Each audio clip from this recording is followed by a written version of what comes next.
বগুড়ার যমুনা নদীতে সারিয়াকান্দি ও ধুনট উপজেলায় দুটি অভ্যন্তরীণ নৌবন্দরের ঘোষণায় উন্মোচিত হয়েছে সম্ভাবনার নতুন দিগন্ত। সরকারি গেজেট প্রকাশের পর থেকেই জেলাতে দেখা দিয়েছে উৎসবমুখর পরিবেশ।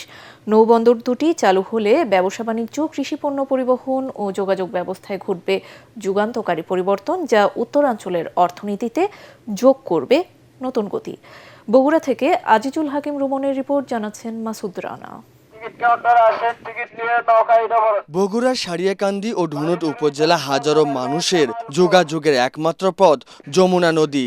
সেতু বা ফেরি না থাকায় জীবনের ঝুঁকি নিয়ে নৌকায় পারাপার হতে হচ্ছে তাদের। প্রতি বছরই নৌকা ডুবিতে প্রাণহানিও ঘটছে।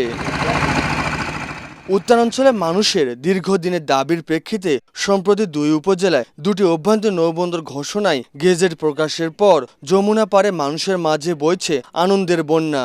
কারণ এই দুটি উপজেলা ভাগ্যই বদলাবে না, বরং পুরো উত্তরবঙ্গের অর্থনীতিকে ঢাকার সাথে সরাসরি যুক্ত করবে। ফসল ফলাই ঠিকই, কিন্তু আমরা সময় মতো পার করতে পারি না, এই জন্য আমাদের ফসলের দাম পাই না। তারও আমাকে অবগত করতে এলাকাবাসীর থেকে যে আমরা যেন এটা থেকে আমরা সুফল পাই। নৌবন্দর দুটি চালু হলে এই অঞ্চলের প্রধান চালিকা শক্তি কৃষি অর্থনীতিতে গতি আসবে বলছেন ব্যবসায়ী নেতারা।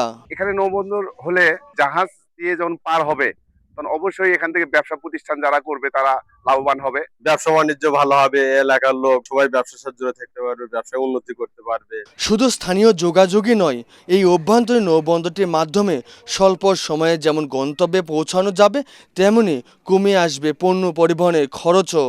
নৌবন্দর হইলে আমরা বাংলাদেশের যে নৌ পরিবহন আছে, দ্যাট মিনস চিটাগাং খুলনাতে যে ইন্টারন্যাশনাল যে জাহাজগুলো চলে, এই জাহাজের সঙ্গে আমাদের কানেক্টিভিটি বাড়বে। গ্যাস আছে বা আমাদের বিদেশিদের বিনিয়োগ আকৃষ্ট করার জন্য সর্বক্ষেত্রে এখানে সুযোগ তৈরি করা যাবে। দ্রুত সময়ের মধ্যে এই বন্দরে অবকাঠামো ও আধুনিক সুযোগ সুবিধা নিশ্চিত করা গেলে উত্তরবঙ্গে এই জনপদ অর্থনৈতিক হাবে পরিণত হবে, এমনটাই প্রত্যাশা সংশ্লিষ্টদের।